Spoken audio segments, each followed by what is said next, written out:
बोलिए प्रेम से श्री सद्गुरु महाराज की जय। अखंड मंडलाकारं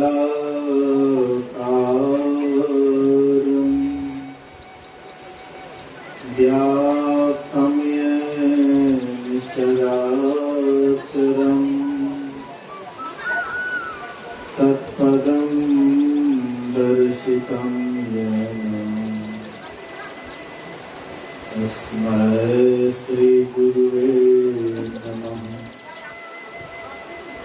धन्य धन्य सतगुरु सुखद महिमा कही न जाए। जो कछु कहो तुम्हारी कृपा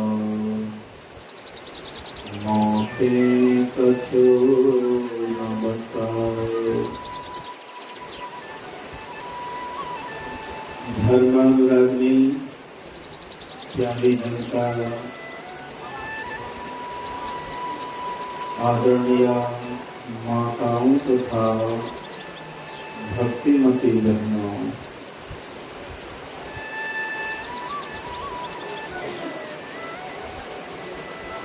मास ध्यान के उपरांत 2 दिवसीय संतमत सत्संग का विशेष रूप से आयोजन किया गया है, जिसमें हम आप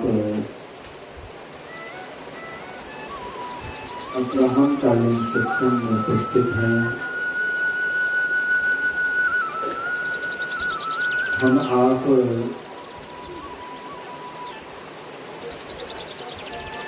जो प्रवचन सुनेंगे उस प्रवचन को YouTube चैनल के माध्यम से आप बाद में भी सुन पाएंगे। यह YouTube चैनल का नाम है संतमत युवा साधना। संतमत युवा साधना के नाम से सर्च करेंगे, आपको यह चैनल आएगा। इसको आप सब्सक्राइब कर देंगे और बेल आइकन को दबा देंगे, लाइक और शेयर भी कर देंगे, ताकि जो भी वीडियो डाला जाएगा आपके पास सीधा नोटिफिकेशन आएगा। तो आइए, अभी हम लोग सुन रहे थे पूज्य बाबा लोगों से बहुत गंभीर गंभीर बातें। स्वामी जगदानंद बाबा आप लोगों को सुना रहे थे। प्रभुता को सब कोई भजे, प्रभु को भजे न कोई। गोस्वामी तुलसीदास जी महाराज कहते हैं, पूरा संसार प्रभुता को भजने वाले।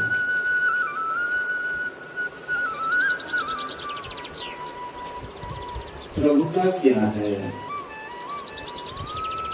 संसारिक इच्छा, धन संपत्ति, घर परिवार, जमीन जायदाद, मकान दुकान, मतलब ईश्वर को छोड़ करके संसार में हम कुछ भी चाहते हैं, सुख सुविधा, यही है प्रभुता। तो यहाँ पर कहते हैं प्रभुता को सब कोई भजे और प्रभु को भजे न कोई। कह कबीर प्रभु को भजे प्रभुता चेरी होए। कहते हैं कि जिनकी दासी है प्रभुता, माया राम की दासी है। जो राम का भजन करते हैं उसकी माया पीछे पीछे उसकी सेवा के लिए हाजिर रहती है। और जो राम भक्ति को छोड़ करके, राम भजन को छोड़ करके माया के पीछे जाता है, बाद में ठगे जाते हैं।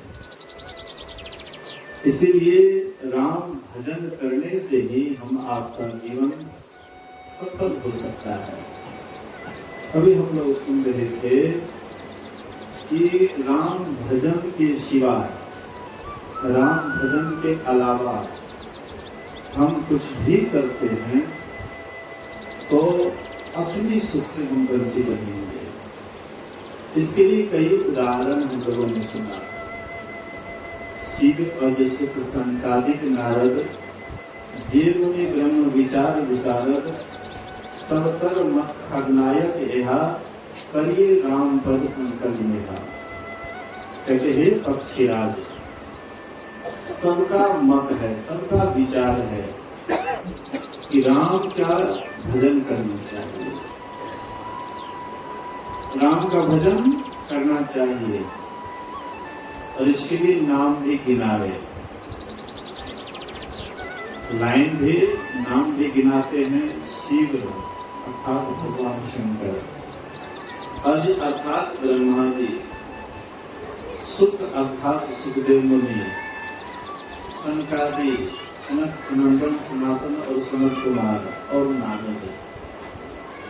कहते और भी जो ब्रह्म ज्ञान में प्रवीण हैं, ब्रह्म ज्ञान में निष्णात हैं, ऐसे ब्रह्म ज्ञानियों का यही मत है, विचार है कि जब तक राम का भजन नहीं करेंगे तब तक हमें शांति या सुख नहीं मिल सकता। उसके बाद श्रुति पुराण सदग्रंथ कहा है। श्रुति अर्थात वेद,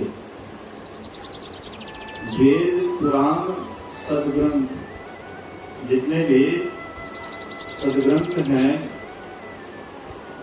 सबका यही मानना है, सबका यही कहना है कि राम भजन के बिना सुख नहीं मिल सकता है। फिर गोस्वामी तुलसीदास जी महाराज कहते हैं कि जो अनहोनी बात है वह हो जाए, लेकिन अगर कोई चाहता है कि हम भगवान की भक्ति किए बिना सुख को प्राप्त कर लेंगे तो कहते बिल्कुल असंभव है। कैसे?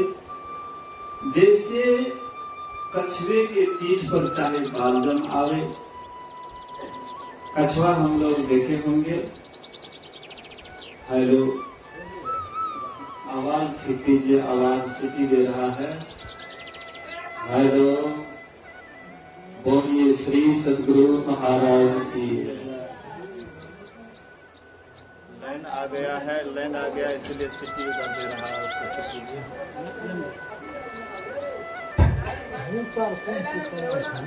हेलो, श्री सद्गुरु महाराज की जय। ठीक है,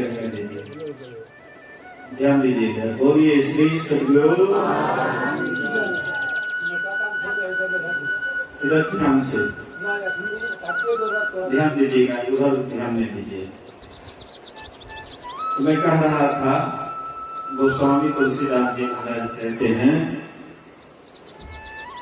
कछुए के पीठ पर चाहे बाल जम आवे। क्या कभी हमने देखा है कछुए के पीठ पर बाल जमते हुए? कछुआ का पीठ बड़ा कठोर होता है, बहुत कड़ा होता है।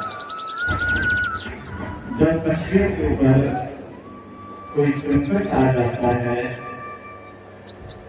विपत्ति आती है, वे विपत्ति से बचने के लिए क्या करते हैं? तो कठोर खोखला में अपने आप को जो सिमट लेते हैं तो बिल्कुल वह निडर हो जाते हैं, सुरक्षित हो जाते हैं।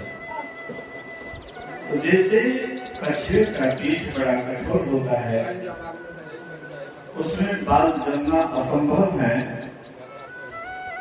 गोस्वामी तुलसीदास जी महाराज कहते हैं कि आप ये हो जाए, कछुए के पीठ पर चाहे बाल जम जाए, असंभव है लेकिन संभव हो जाए, मैं इसको मान सकता हूं।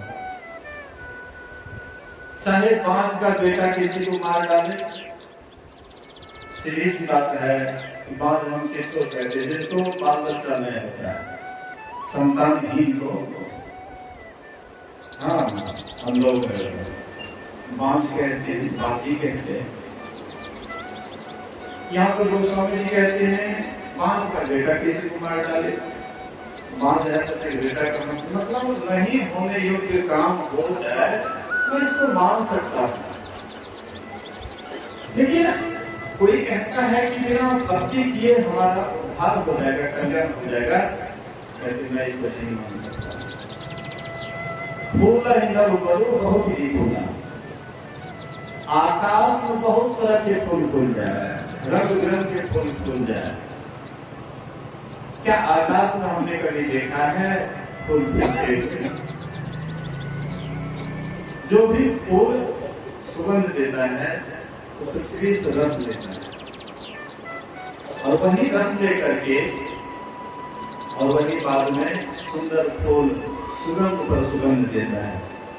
लेकिन बिना पृथ्वी से रस लिए हुए, आकाश में बिना पृथ्वी का आधार लिए हुए कोई फूल फूल सकता है? गोस्वामी जी कहते हैं होता है, मतलब बिना पृथ्वी का रस लिए हुए आकाश में फूल फूल जाए मैं इसको भी मान लेता हूँ तत्काल। लेकिन अगर कोई कहता है कि ईश्वर भक्ति किए बिना उसको सुख शांति मिल गई है, मैं इसको नहीं मान सकता। फिर कहते हैं तृषा जाए बरोबर जल पाना, मृग तृष्णा का जल पीने से प्यास दूर हो जाए, खड़े के माथे पर सिंह जम जाए। मृग तृष्णा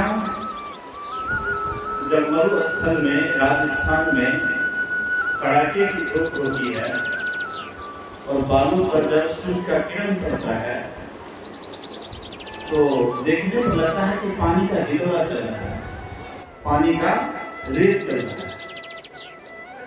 तो जो मनुष्य है, विवेकशील प्राणी है, ये तो समझ जाते हैं ये पानी नहीं है, पानी का रंग है।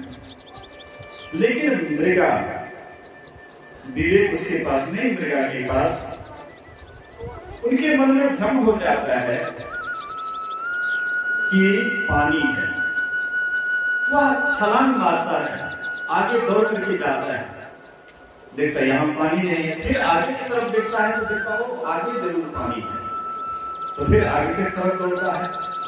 मतलब मृगा का भ्रम दूर नहीं होता है, दौड़ते रहता है, दौड़ते दौड़ते उसका प्राण अंत हो जाता है, लेकिन प्यास इसका कभी दूर नहीं होता है। गोस्वामी तुलसीदास जी महाराज कहते हैं कि अब ये होता है मृग तृष्णा का जल पीने से, मतलब बिना पानी का प्यास दूर हो जाए, मैं इसको मान सकता हूँ। खड़े के माथे पर सिंह जम जाए,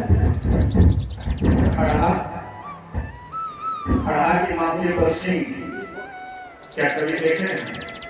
हाँ, दो कान होता है लेकिन सिंह नहीं होता है। गोस्वामी जी कहते हैं हम ये हो जाए, खड़े के माथे पर सिंह जम जाए, मैं इसको तत्काल मान सकता हूँ। लेकिन ईश्वर भक्ति किए बिना, ईश्वर भजन किए बिना जीव को कभी भी शांति और सुख नहीं मिल सकती। अंधकार बहुरवी न साधु, अंधकार सूर्य को नष्ट कर दे। अंधकार जब तक सूर्य का उदय नहीं होता है तब तक अंधकार का साम्राज्य है, होता है। लेकिन जैसे ही सूर्य का उदय होता है, क्या अंधकार कहीं दिखाई पड़ता है? अंधकार भी कोई चीज है?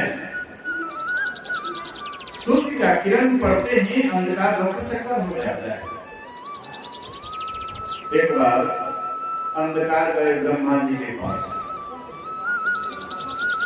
एक दूसरे का शिकायत तो सब आदमी करते हैं, जो एक दूसरे का उल्टा होता है। तो सूर्य का उल्टा अंधकार है, प्रकाश का उल्टा अंधकार है, और अंधकार को प्रकाश बर्दाश्त नहीं होता है। जैसे चोर को चांदी रात अच्छी नहीं लगती है, इसी तरह से अंधकार को प्रकाश अच्छा नहीं लगता है। तो अंधकार गए ब्रह्मा जी के पास, ब्रह्मा जी से शिकायत करते हैं कि आप सूर्य को समझा दीजिए, ये मेरे पीछे क्यों लगे हुए हैं? जब मैं भारत आता हूं तो मेरा पीछा करते करते भारत आ जाता है, जब मैं यहाँ से इंग्लैंड जाता हूँ, अमेरिका जाता हूँ, ये मेरा पीछा करते करते वहां चला जाता है। आखिर मैंने इसका क्या बिगाड़ा है? और ये मेरे पीछे बराबर लगा रहता है। ब्रह्मा जी कहते अच्छा ठीक है, तुम जाओ, मैं अगले सूर्य को बुलाता हूँ। अंधकार चले गए, सूर्य का आवाहन किए, सूर्य आए। ब्रह्मा जी कहते हैं कि तुम अंधकार को क्यों परेशान करते हो? अंधकार तुम्हारा क्या बिगाड़ा है? इसका तुम जाने दुश्मन बन करके दिन बराबर लगे रहते हो, आखिर तुम्हारा क्या बिगाड़ा है? क्यों इतना परेशान करते हो? सूर्य कहते हैं कि आज तक हमने अंधकार नाम का ही कोई चीज होता है, आज तक मुझे ज्ञान नहीं हुआ, आज तक मैंने देखा नहीं। भूलवश गलती होता होगा, ठीक है मेरे सामने कर दीजिए, हम उससे क्षमा मांग लेंगे। भला सूर्य के सामने अंधकार आ सकता है? सूर्य के सामने तो दूर बात रही, उसकी किरण को भी सह नहीं पाता है, तो सूर्य को कैसे सह पाएंगे? मतलब कहने का, ब्रह्मा जी कहते हैं कि भले ही अंधकार प्रकाश को नाश कर दे, अंधकार सूर्य को नाश कर दे, मैं इसको तत्काल मान सकता हूँ। लेकिन अगर कोई जीव कहता है कि बिना भगवान की भक्ति किए हुए मैं महासुख को प्राप्त कर लिया, कहते मैं बिल्कुल नहीं इसको मान सकता। हिमते प्रकट अलग हुई, हिमालय से अग्नि प्रकट हो जाए। हिमालय ठंड प्रदेश, जहाँ बिल्कुल ठंड ही ठंड है, जहाँ गर्मी में भी आपको रजाई की आवश्यकता पड़ती है, कंबल की आवश्यकता पड़ती है, ओढ़ने के लिए आपको कंबल वगैरह की व्यवस्था करनी पड़ती है। लेकिन कहते हैं कि हिमालय से वह ठंड से अग्नि प्रकट हो जाए, आग प्रकट हो जाए, मैं इसको मान सकता हूँ। लेकिन जब तक यह जीव ईश्वर की भक्ति नहीं करेंगे, तब तक इनको सुख शांति नहीं मिल सकती है। बाड़ी मथे घृत होई बरु, बाड़ी कहते हैं पानी,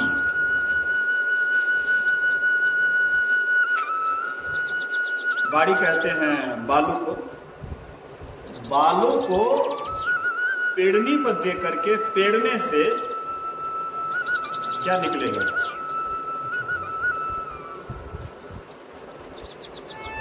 बाड़ी मथे घृत होई बड़ू, सिकता ते बड़ू तेल। बालू को पेड़ने से कभी तेल निकलेगा, पानी को मथने से घी होगा। लेकिन कहते यह भी हो जाए, बालू को पेड़नी पर पेड़ने से तेल निकल जाए, पानी को मथने से घी हो जाए, मैं इसको मान सकता हूं तत्काल। लेकिन कोई ईश्वर भजन किए हुए कभी भी शांति और सुख को पा लिया है, इसको मैं नहीं मान सकता। मतलब गोस्वामी तुलसीदास जी महाराज सीधा शब्दों में कहते हैं कि अगर तुम शांति चाहते हो, अगर तुम सदा के सुख को चाहते हो, तो परमात्मा भक्ति के सिवा संसार में कितना हो तुम कोशिश कर लो, लेकिन सदा की शांति या सुख नहीं मिल सकता। आप हम किसी से पूछा जाए, थोड़ा सा वॉल्यूम बढ़ा दीजिए, आवाज कम है, एम्पलीफायर बोलिए प्रेम से श्री सद्गुरु महाराज की जय। जहां पर वायर है उसके सीधे सामने वाला को बढ़ाइए। हेलो, श्री सद्गुरु महाराज की जय। तो हम आप अगर सदा की शांति या सदा के सुख को पसंद करते हैं, बिना ईश्वर भक्ति किए हुए लाखों करोड़ों कोशिश कर लीजिए, कभी भी सुख शांति नहीं मिल सकती है। हम आप सुख के अभिलाषी हैं। हम आप शांति चाहते हैं। किसी से पूछिए आपको सुख चाहिए कि नहीं चाहिए, चाहे बच्चा हो, जवान हो या बूढ़े हो, किसी से भी आप पूछिए कि आपको सुख चाहिए या नहीं, तो सब आदमी एक साथ कहेंगे हमको तो सुख चाहिए। भले ही समझ के मुताबिक बच्चा अलग ढंग का सुख पसंद करता है, जवान अलग ढंग के सुख को पसंद करता है, या बूढ़े बुजुर्ग अलग ढंग के सुख को पसंद करता है, लेकिन सुख की कामना सबके अंदर है। शांति किसको नहीं चाहिए? कौन अशांत होना चाहते हैं? किसी से पूछिए आप अशांत होना चाहते हैं, अशांति चाहते हैं? कोई नहीं कहने वाला होगा कि हम अशांत होना चाहते हैं, अशांति चाहते हैं। सबको सुख चाहिए और सबको शांति चाहिए। तो आप पूछिए लोगों से कि आपको कितने दिन का सुख शांति चाहिए। आज सुख शांति चाहिए, अब कल हम अशांति या दुख चाहिए। एक दिन का सुख चाहिए, कहिएगा कि मैं एक दिन से क्या है, एक महीने का, 2 महीने से काम नहीं चलेगा। वर्ष भर का सुख चाहिए, ये भी कम में पड़ता है। तो 10 साल 5 साल कहते ना ये भी कम है। तो जब तक जीवन है तब तक हमको लगता है कि बहुत आदमी कहेंगे हाँ बाबा बहुत बढ़िया बात करते हैं, जब तक जिएंगे सुख से जिएंगे। यावत जीवे सुखम जीवे ऋणम कृपा घृतम पिबे भस्मे भूत शरीरस्य पूर्णागमन तो भवे। जब तक जियो सुख से जियो, ऋण भी लेना पड़े तो पर भी घी पियो, एक दिन शरीर जल करके भस्म हो जाएगा। मरने के बाद कौन देखता है क्या होता है, नहीं होता है। इसलिए जब तक जिएंगे तब तक सुख से। देवताओं के राजा इंद्र और दानवों के राजा विरोचन दोनों गए ब्रह्मा जी के पास, दोनों ब्रह्मा जी के पास गए और ब्रह्मा जी से कहते हैं कि हमको वह सुख शांति का रास्ता बतलाइए जिससे अमृत का ज्ञान हो, जिससे सदा की शांति या सुख मिले, हमको वह ज्ञान दीजिए। ब्रह्मा जी कहते हैं कि उस सुख को पाने के लिए, उस शांति को पाने के लिए आत्मज्ञान की आवश्यकता है। इसलिए आत्मज्ञान पाने के लिए जीवन जब तक संयमित नहीं होगा तब तक तुम आत्मज्ञान को नहीं पा सकते हो। सूक्ष्म ज्ञान को पाने के लिए आपका जीवन संयमित होना चाहिए। तो संयमित जीवन के लिए दोनों से बोले कि तुम दोनों जाओ, आप 30-30 वर्ष ब्रह्मचर्य पालन करके आओ। देवताओं के राजा इंद्र और दानवों के राजा विरोचन से कहते हैं कि 30-30 वर्ष ब्रह्मचर्य पालन करके आओ ताकि मैं तुम्हें वह सूक्ष्म ज्ञान समझा सकूं। समझने के लिए मेधा नाड़ी की आवश्यकता है, सूक्ष्म ज्ञान को पाने के लिए सूक्ष्म बुद्धि की आवश्यकता है, और जब तक सूक्ष्म बुद्धि नहीं होगी तो इसके लिए संयमित ब्रह्मचर्य की आवश्यकता है। तुम जाओ। तो दोनों चले गए, दोनों 30-30 वर्ष ब्रह्मचर्य पालन करके आए ब्रह्मा जी के पास। ब्रह्मा जी से प्रार्थना करते हैं कि हम लोग 30-30 वर्ष ब्रह्मचर्य पालन करके आ गए, हमें आत्मज्ञान दीजिए। तो ब्रह्मा जी कहते हैं कि शरीर को खूब बढ़िया से सजा लो, जो पहनने वाला पोशाक सुंदर पोशाक है उसको पहन लो। शरीर को खूब बढ़िया से सजा धजा लो और जा करके पानी में अपना परछाई देखो, जो दिखाई पड़ेगा वही आत्मा है। तो दोनों शरीर को खूब बढ़िया से सजा लिए और गए पानी में अपना परछाई देखते हैं। तो पानी में परछाई जो देखते हैं तो दोनों आए। दानवों की बुद्धि में और देवताओं की बुद्धि में क्या अंतर है? दानवों के राजा विरोचन के मन में आता है कि शरीर ही आत्मा है, क्योंकि शरीर की परछाई पानी में दिखाई पड़ी, तो शरीर ही आत्मा है। इसलिए शरीर को बढ़िया बढ़िया खिलाओ, पिलाओ, नहलाओ, धुलाओ, संसार का ऐश मौज लूटो, विषय वासना में दिन रात लिप्त रहो, बस यही एक जीवन है, बात बाकी और कोई जीवन नहीं है, बस शरीर ही सब कुछ है। उसी का कहना है यावत जीवे सुखम जीवे ऋणम कृत्वा घृतम जीवे भस्मीभूत शरीरस्य पूर्णागमन कृतो भवेत्। जब तक जियो सुख से जियो, ऋण भी लेना पड़े तो पर भी घी पियो। शरीर एक दिन भस्म हो जाएगा, जल जाएगा, राख हो जाएगा, बाद में कौन कहता है कि कुछ रहता है। शरीर के नाश होने पर सब कुछ नाश हो जाता है। तो हम आप अपने को देखें कि हम लोग किस खानदान के। हम लोग भी तो बचपन से लेकर के बुढ़ापे तक शरीर के लिए ही दिन रात व्यवस्था में लगे हुए हैं। क्या इससे आगे हम लोग सोचते हैं कि इसके आगे का भी जीवन है?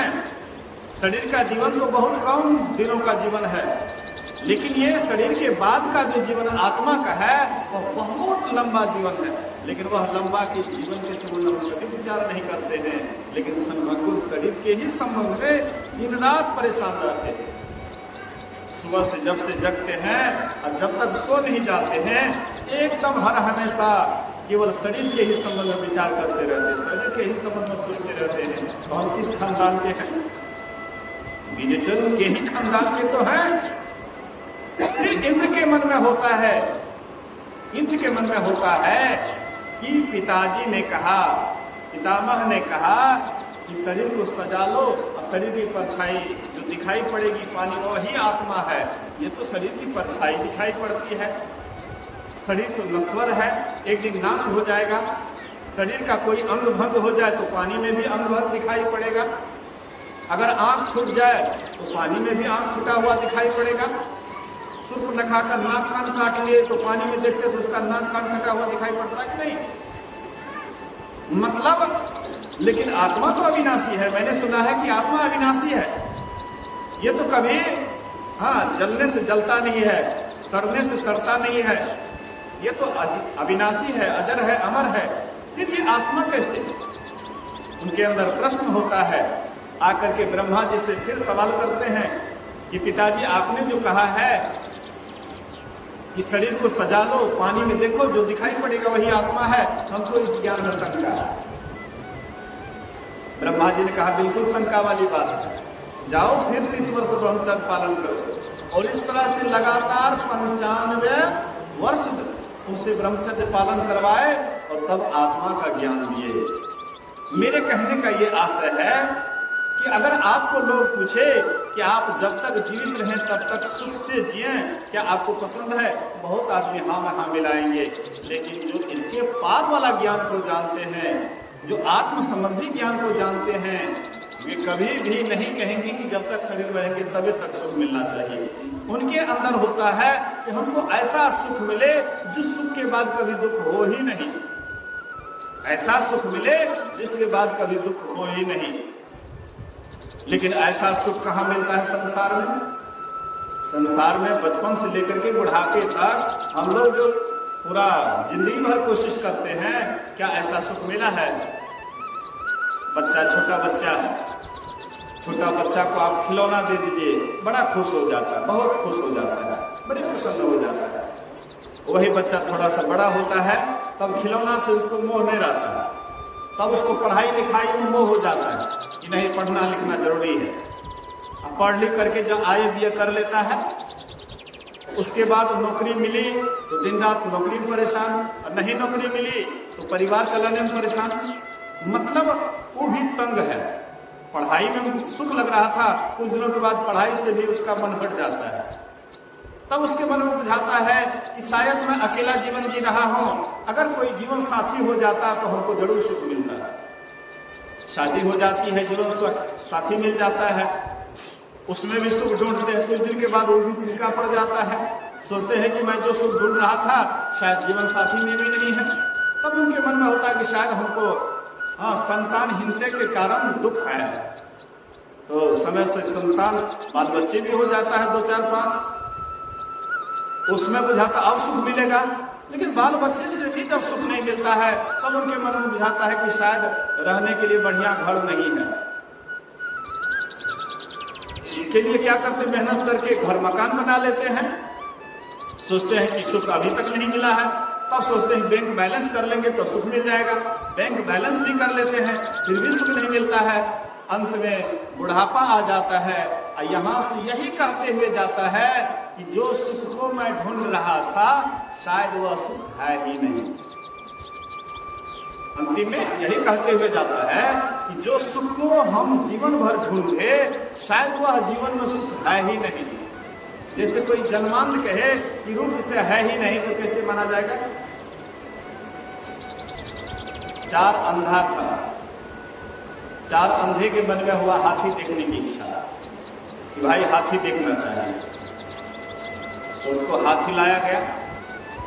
तो 4 अंधे एक एक अंग का स्पर्श किए। एक अंधा हाथी के पैर को छूते हैं। उन्होंने कहा हाथी स्तंभ के समान हो रहा है। कोई उसके सूंड को छुआ, उन्होंने कहा हाथी मुसल के समान होता है।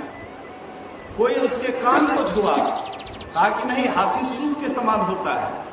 कोई उसके पेट पीठ को छुआ, उन्होंने कहा हाथी ठेक के समान होता है, कोठी के समान होता है। तो क्या हाथी ठेक, स्तंभ या मुसल या सुख के समान होता है? आंख जिसको नहीं है, जो उस सुख को कभी देखे नहीं है कि कोई ऐसा भी सुख है जिसके बाद कभी दुख होता ही नहीं है, जो सुख का दर्शन नहीं किए हैं, वे कैसे मान लेंगे कि वह सुख भी है? लेकिन जो उस सुख को पाया है, अपने भीतर जो गया उस सुख को पाया, उन्होंने कहा कि हाँ वह सुख भी है।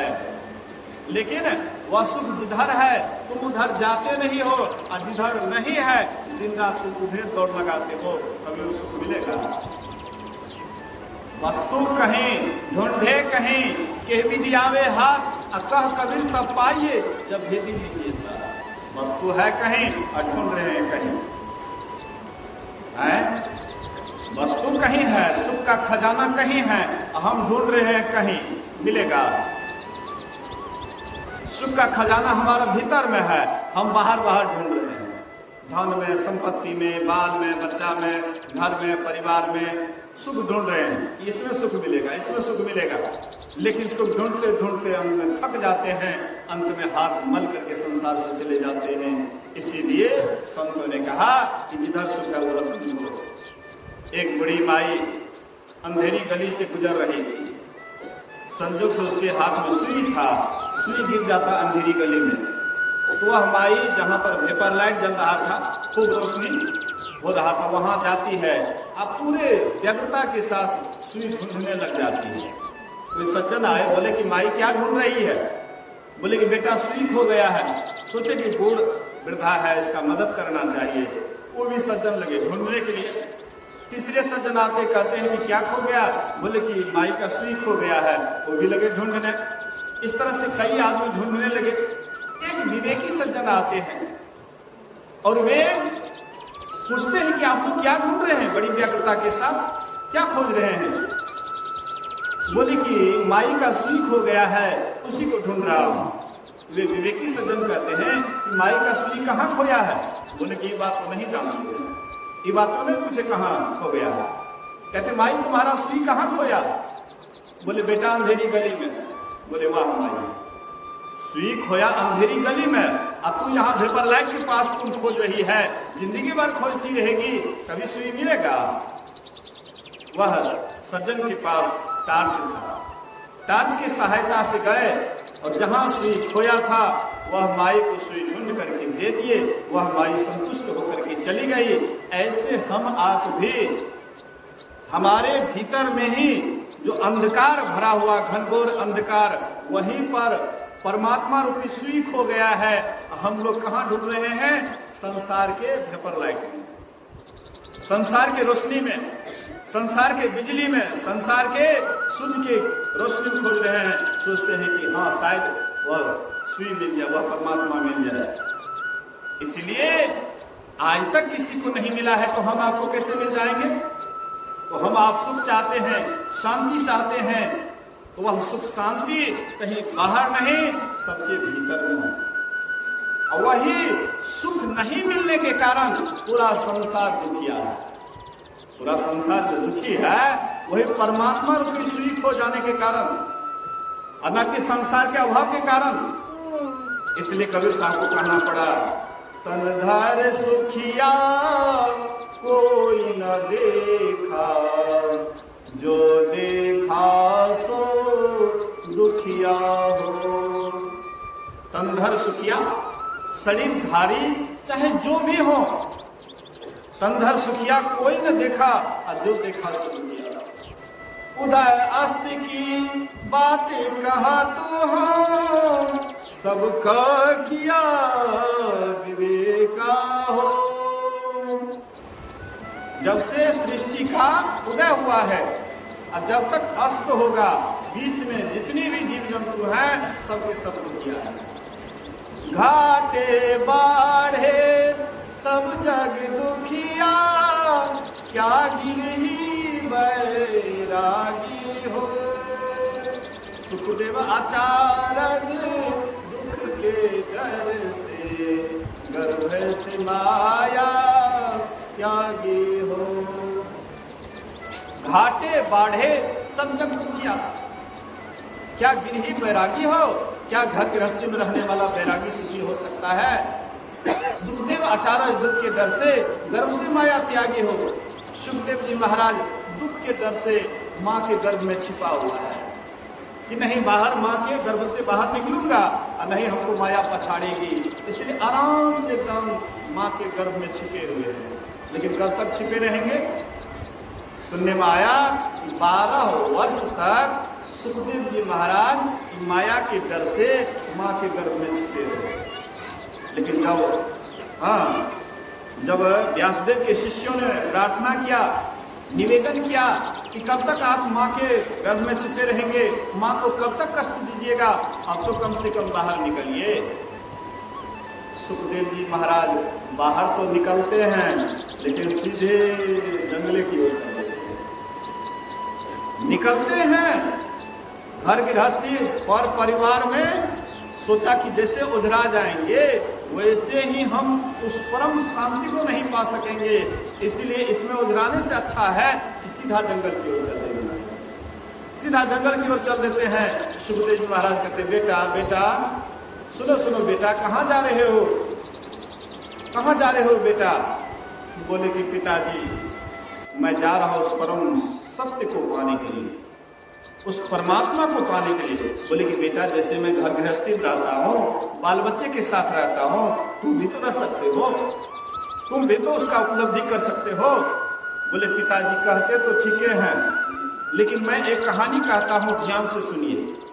सुखदेव जी महाराज एक कहानी कहते हैं।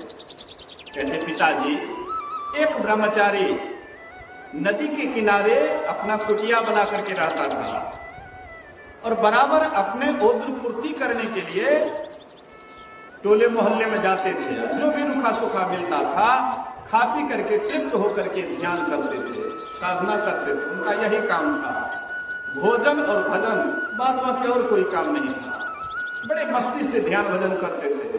संजोग से एक दिन वह किसी उल्टा स्त्री के यहाँ चले गए भिक्षा करने के लिए। उल्टा किसको कहते हैं?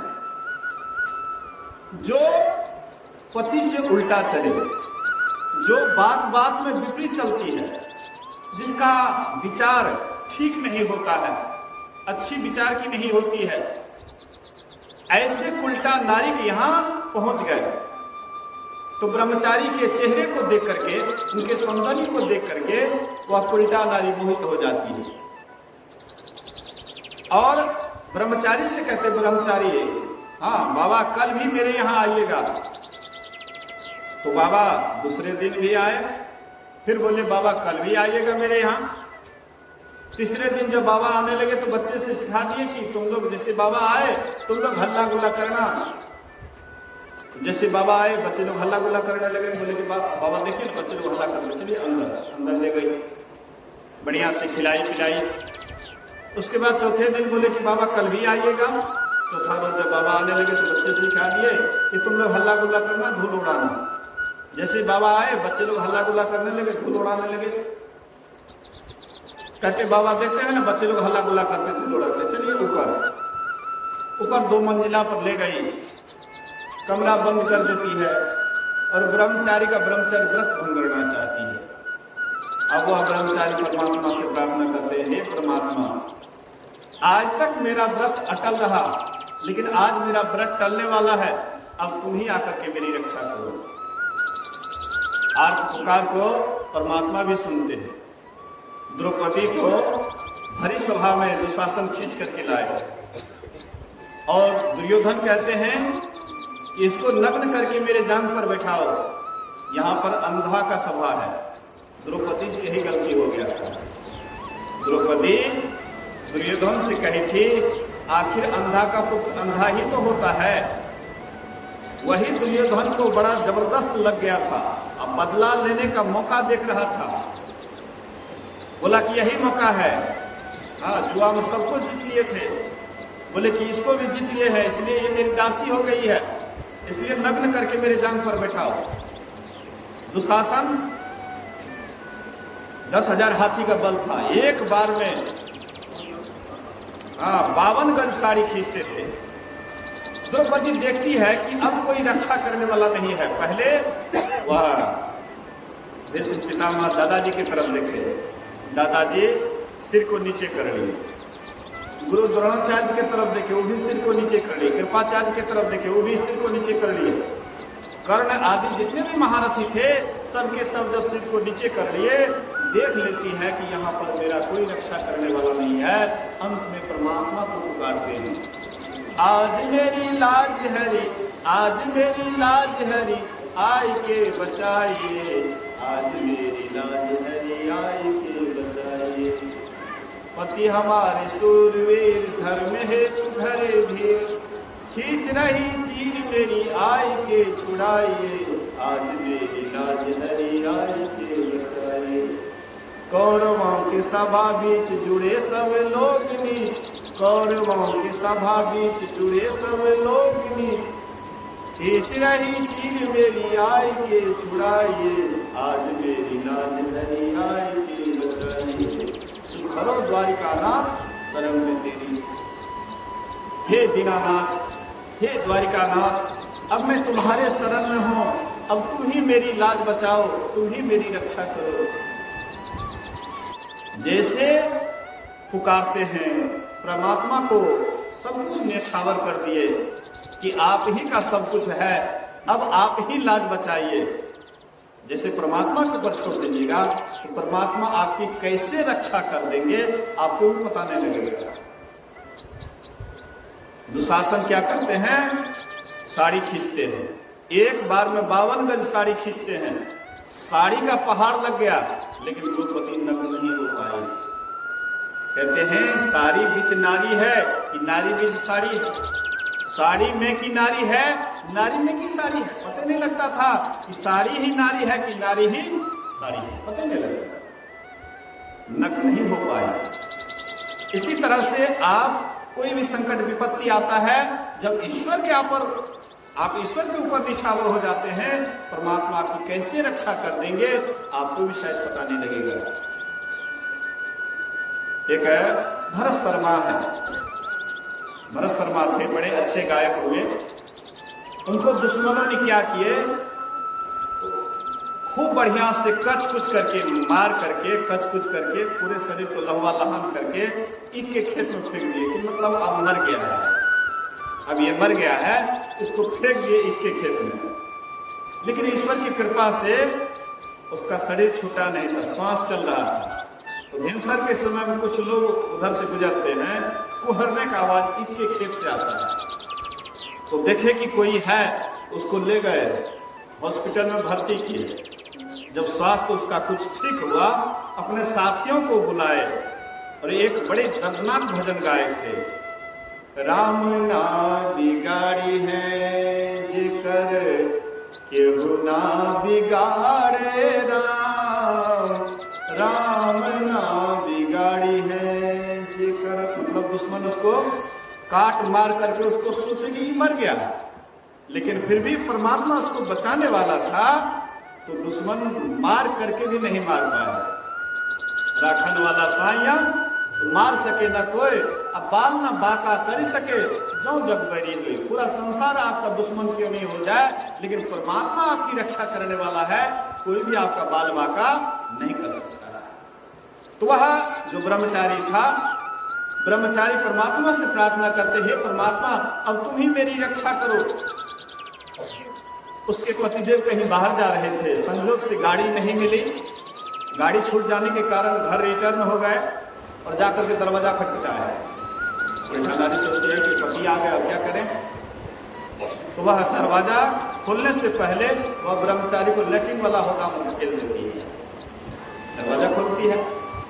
सुबह में मेहतर आए लेटरिन होदा को साफ करने के लिए, उसको सिर दिखाई पड़ा, उसको ले गए अपने यहाँ, तेल साबुन से स्नान करवाए, किसी अच्छे वैद्यराज से उसकी इलाज करवाते हैं। वह ब्रह्मचारी फिर होश में आ जाता है। सुखदेव कहते हैं, सुखदेव मुनि कहते हैं अपने पिताजी से कि पिताजी क्या वह ब्रह्मचारी फिर वह उल्टा नारी के यहाँ जाएंगे और पूर्ति करने के लिए, भिक्षाटन के लिए? बोले कि नहीं जाएंगे। बोले पिताजी वह ब्रह्मचारी को तो 12 घंटा लेटरिन वाला होदा में रहना पड़ा, हम आपको 9-10 महीना। माँ के गर्भ में कहाँ रहते थे? कौन वहाँ पर एयर कंडीशन मकान है? वहाँ पर कौन सोफा सेट गलीचा लगा हुआ है? माँ के गर्भ में हाँ क्या है? वही लेटरिन पेशाब, जहाँ पर लेटरिन पेशाब बनता है वहीं पर बच्चा रहता है। लेटरिन पेशाब वाला जो कीड़ा काटता है तो ये बच्चा चिल्लाता है, हाँ दुख से एकदम दिन रात परेशान रहता है। परमात्मा से दिन रात परेशान करते हैं कि कारागार से हमको निकालिए, ये लेटरिन वाला होदा से निकालिए। अब परमात्मा जब कहीं कृपा करके इसको निकाल देते हैं तब कहते कहाँ कहाँ कहाँ? अरे तुमने कहा था कि हम तुम्हारी भक्ति करेंगे, पर तुम भक्ति कहाँ करते हो? कहते नहीं, हम कहाँ बोले थे? तुरंत झूठ बोल देता है। मतलब कहने का, हम आप भी वही लेटरिन वाला होदा में से आए हुए हैं, अब फिर भी उल्टे लटके हुए थे, फिर भी उधरी की यात्रा करते हैं। सुखदेव महाराज कहते हैं क्या वह ब्रह्मचारी फिर जाएंगे उनके यहाँ? बोले कि नहीं। सुखदेव अचानक दुख के डर से गर्भ से माया त्यागी हो। जोगी दुखिया जंगम दुखिया, तपसी को दुख दोना हो। आशा तृष्णा सबको व्याप, कोई महल ना सोना हो। सच कहूँ तो कोई न माने, झूठ कहा नहीं जाई हो। ब्रह्मा विष्णु महेश्वर दुखिया, जिन यह राह चलाई हो। अवधो दुखिया भूपति दुखिया, रंग दुखी विपरीती हो। कहे कबीर सकल जग दुखिया। कबीर साहब कहते हैं कि पूरा संसार दुखिया ही दुखिया है। तो किसी ने कहा बाबा कोई तो सुखिया है, कोई एक आध तो सुखिया है। बोले कि हाँ एक गो सुखिया है। संत सुखी मन जीती हो, जो अपने मन को जीत लिया, जो अपने मन को वश में कर लिया, अपने मन को जीत लिया, बोले कि वही एक सुखी है, बाद बाकी पूरा संसार दुखी है। हम आप किधर जाते? नीचे की तरफ। जिससे मन की हार होती है हम लोग उधर जाते हैं, लेकिन मन क्या जिससे जीत होती है उधर हम नहीं जाते हैं। आंख से नीचे की तरफ बराबर यात्रा करते हैं, आंख से नीचे उतरते हैं, कंठ में जाते हैं, सपनाते हैं, वहां से नीचे जाते हैं, गहरी नींद में चले जाते हैं, सुसुप्ति अवस्था में चले जाते हैं, उसके बाद फिर ऊपर उठते हैं, कंठ में आते हैं, सपनाते हैं, फिर जागृत में आते हैं। कहते हैं कि नीचे की तरफ तो तुम बराबर जाते हो, और नीचे की तरफ जाने से ही अज्ञानता होती है। महेश को देखे हैं, जब उसको पानी में ले जाते हैं, तालाब में ले जाते हैं, तो महेश के ऊपर, उसके माथे के ऊपर बहुत हावड़ बैठ जाता है। हावड़ जब माथे पर काटने लग जाता है तो महेश क्या करती है? सिर को पानी के अंदर कर लेती है, डुबो लेती है, और जब तक डुबोती है तब तक वह हावड़ ऊपर में तैरते रहता है। हाँ, ऊपर में उड़ते रहता है। और जैसे सिर को ऊपर करता है वैसे ही फिर उसके माथे पर हवा बढ़ जाता है, काटना प्रारंभ कर देते हैं। इसी तरह से हम लोगों को भी ये वासना रूपी हावड़, ये जो वासना रूपी हावड़ है, ये भी हम लोगों को दिन रात काट रहा है। चिंता सापनी काहे न खावा, को जग काम नचावना देही। कहते हैं काम क्रोध मद लोभ रथ ग्रह सख्त दुख रूप ते मोर की जान ही राम ही। कहते हैं कि जो दिन रात वासना के अधीन है, कामना के अधीन है, इच्छा के अधीन है, वे क्या कभी परमात्मा को जान सकते हैं, ईश्वर को जान सकते हैं? कहते नहीं। ये जो बहुत वासना है, ये जब तक हम नींद में रहते तब तक ये ऊपर ऊपर उठते रहता है। जैसे नींद से जगते हैं वैसे ही काम क्रोध मद लोभ के नहीं लेट दिन रात सताते रहता है। सब प्यारा परिवार और संपत्ति नहीं भावे, लेकिन वही प्यारा परिवार लगता है, वही संपत्ति दिन रात भाता है, अच्छा लगता है। लेकिन ये कैसे अच्छा नहीं लगेगा? सब परिवार काम क्रोधात्मक विकार से कैसे ऊपर उठेंगे? जब तक आंख से ऊपर नहीं जाएंगे तब तक ये विकार का ही शिकार बने रहेंगे। आंख से ऊपर उठना है। आंख से ऊपर उठने के लिए ही हम लोगों को गुरु महाराज जी युक्ति बतलाए। एक नाम का जप करो, एक रूप का ध्यान करो, आंख से ऊपर उठने के लिए। उसके बाद यह दो काम में अगर तुम पारंगत हो जाओ, उसके बाद दोनों दृष्टि के धार को मिलाओ, दो नैनों को एक करो। काजल दिए से का भया, ताकन को ढवना ही, ताकन को ढवना ही, ताकन की गति है न्यारी, एक चक लेवे ताकि सोई है पीर की प्यारी। संत पलटू साहब कहते हैं कि ताकने में फेर है, फेर काजल में नहीं है, लेकिन देखने के ढंग से अगर देखोगे तो लखत लखत लखी पड़े और कटे जम बंद है। देखते देखते वह चीज दिखाई पड़ेगा जिसको तुमने कभी नहीं देखा है। हम आप संसार के प्राणी पदार्थ को देखते हैं, लेकिन परमात्मा के सूक्ष्म रूप को हमने कभी नहीं देखा। तुमरे जो स्वरूप तुमरे धुन रूपा परखत रहो निष्दिन गुरु करु दया अनुपा। ये ज्योति स्वरूप को क्या हम देखते हैं, ये बाहर में कभी दिखाई पड़ेगा परमात्मा के सूक्ष्म रूप? जब भी दिखाई पड़ेगा अपने अंदर में। इसके लिए तीनों बंद लगाई के, तीनों बंद लगाना है। कौन कौन बंद? आंख बंद, उसके बाद मुंह बंद। दृष्टियों की क्रिया में दो बंद लगाना पड़ता है, आंख बंद और मुंह बंद। और शब्दियों की क्रिया में तीन बंद लगाना पड़ता है, आंख कान मुख बंद कराओ, अनहद झिंगा शब्द सुनाओ। दोनों तीन एक ताल मिलाओ, तब देखो गुलजारा है। तब आपके भीतर में परमात्मा की ज्योति दिखाई पड़ेगी और परमात्मा का आवाज भी सुनने के लिए मिलेगा। हम जिनकी आवाज को सुनते हैं उसके गुण से हम गुणान्वित हो जाते हैं। हम कोई साधु की आवाज को सुनते हैं, उस आवाज को सुन करके हम उस गुण में गुणान्वित हो जाते हैं। ऐसे ही परमात्मा की आवाज में जो गुण भरा हुआ है और वह परमात्मा की आवाज को अगर कोई सुनने लगे भक्त या भक्ति, तो धीरे धीरे परमात्मा का जो गुण है वह गुण वह भक्त भक्तिनी के अंदर में आ जाता है। धीरे धीरे वह शब्द सीधे ले जाकर के परमात्मा से मिला देते हैं। तब हम प्रभु प्रभु हम एक ही होई, द्वंद्व और द्वैत रहे नहीं कोई। अब मैं ही ऐसी आरती की जाए, वह जन्म बहुरी में ली जाए, तो दोबारा उसके संसार में आना नहीं पड़ेगा। परमात्मा मिलकर एक मेघ हो जाएंगे, फिर आवागमन का सदा के लिए अंत हो जाएगा। इन्हीं ज्ञान ध्यान को सुनाने समझाने के लिए यहाँ पर जो 1 मास तक, 1 महीना तक ध्यान शिविर चला, सत्संग हुआ, बहुत पुण्य का काम हुआ है। इससे बढ़कर के संसार में और दूसरा कोई पुण्य नहीं है। पुण्य तो बहुत लोग करते हैं, बहुत काम करवाते हैं, अष्टजाम करवाते हैं, अभेद करवाते हैं,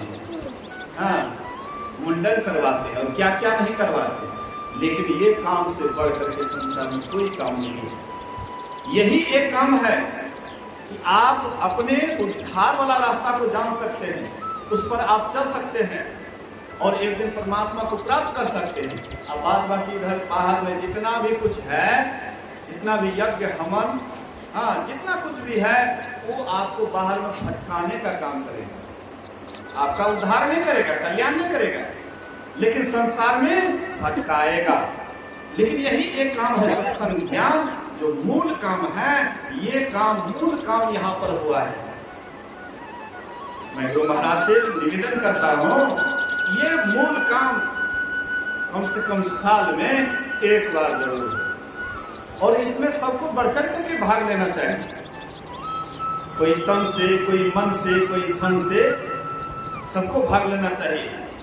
कोई तन से यहाँ आकर के अगर सत्संग ज्ञान में भाग लिए, वो भी कम पुण्य के अधिकारी नहीं है। कोई धन भी इसमें दिए, वे आ नहीं सके, लेकिन इसमें धन भी दिए, वो भी कम पुण्य के अधिकारी नहीं। और कोई मन दिए, तो ये तन मन धन किसी भी प्रकार से आपने इसमें सहयोग किया है, सब के सब धन्यवाद के पात्र हैं। खास करके यहाँ के आयोजक जो हैं स्वामी अभिनंदन बाबा, ये बहुत मेहनत करके, बहुत परिश्रम करके सत्संग मंदिर का निर्माण किए और मास ध्यान करवाए, और बार भी करते थे तो शॉर्टकट में कर लेते थे, इस बार थोड़ा विस्तार से किए। बाबा लोगों को बुला बुला करके काफी मेहनत किए हैं, काफी परिश्रम किए हैं, तो उनका मेहनत सार्थक हो, सफल हो, तो हम आपको इस बार जितना भाग लिए हैं, फिर आगे जो होगा उसमें और ज्यादा से ज्यादा बढ़ चढ़ करके भाग लेंगे। अगर ऐसा करेंगे तो जरूर है एक महीना लगातार जो सत्संग ज्ञान मन से कर लेंगे, समझ जाइए कि साल भर तक उसको एक मतलब जो है, जैसे बैटरी डिस्चार्ज होता है और उसको चार्ज करवा लेते हैं, वैसे साल भर तक ये जो एक महीना का जो उसका ध्यान साधना का जो अभ्यास होगा, साल भर तक उसको मदद करेगा। और बीच बीच में फिर साप्ताहिक सत्संग भी होता होगा, उसमें भी सब आदमी आइए, रोज रोज भी स्तुति विनती होता होगा। इतना बढ़िया मजा लगा हुआ है आपके घर के, हाँ, टोले मोहल्ले के बीच में बना हुआ है। मेरा तो आश्रम थोड़ा बीच बाग में पड़ता है, वहां जाने के लिए लोगों को सोचना पड़ता है, हाँ, हाफ किलोमीटर, गांव से हाफ किलोमीटर दूर है, वहां सोचना पड़ेगा, लेकिन यहाँ सोचना नहीं पड़ेगा। आपके अड़ोस पड़ोस में बना हुआ है। शाम सुबह जब भी आप चाहें यहाँ आकर के स्तुति विनती ध्यान में भाग ले सकते हैं। अगर ये काम आप लगातार करते रहेंगे, यही काम आपको मोक्ष के काबिल बनाएंगे, और एक दिन मोक्ष पा करके सदा के लिए आप मोक्ष पा लेंगे, मुक्ति पा लेंगे, सदा का कल्याण हो जाएगा।